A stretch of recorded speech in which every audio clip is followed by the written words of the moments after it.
If we're going to learn SQL Server, then we need to have both SQL Server and all the necessary tools to talk to it and administer it. Now, I'm going to imagine that you fall into one of three categories here. First is the idea that you're going completely from scratch. You have nothing installed at all. You have no existing SQL Server anything. Now, way at the other end is the idea that you have everything already installed successfully. You not only have a SQL Server 2008 R2 database server to talk to, you also have all the client tools installed and ready to go. SQL Server Management Studio, SQL Server Configuration Manager, Books Online, all of that stuff. And if so, you can actually just go and skip ahead to the next section. And if you're somewhat in between, say you know that you have a SQL Server database you can get to, but you have no management applications yet, well, I'm going to talk about going completely from scratch, and you can just pick and choose the bits that you need.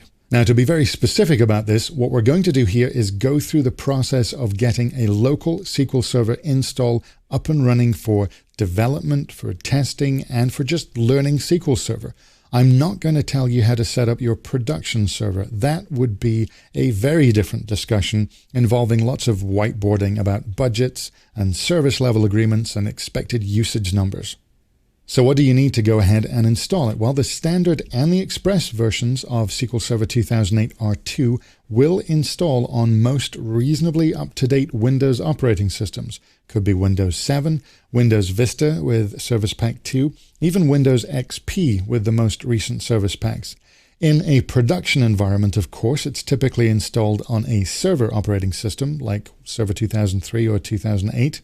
During this course, I'm going to install it on a 64-bit machine running Windows 7. But again, for this course, whatever you can install it on will work.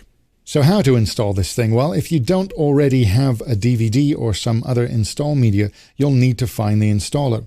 If you have a valid MSDN or TechNet subscription, you can log on and download it, though it is a 4 gigabyte download, so it might take a while. You'll find that there are 32 and 64-bit installers for both the standard and the express editions.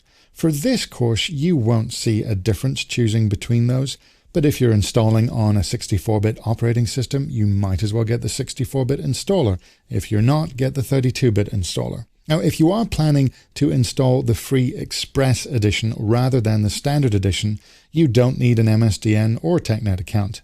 As mentioned before, the most direct way to get to this is to go to www.microsoft.com/express/downloads as the choices are clearest here. You'll find that on this page, you'll be suggested to grab the 32-bit or the 64-bit version of this free edition of SQL Server 2008.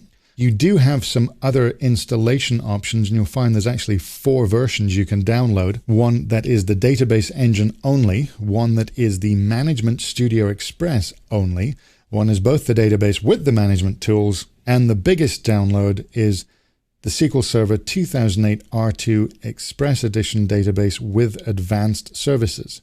And this is the one that I suggest that you get because it is the biggest, it includes the most features.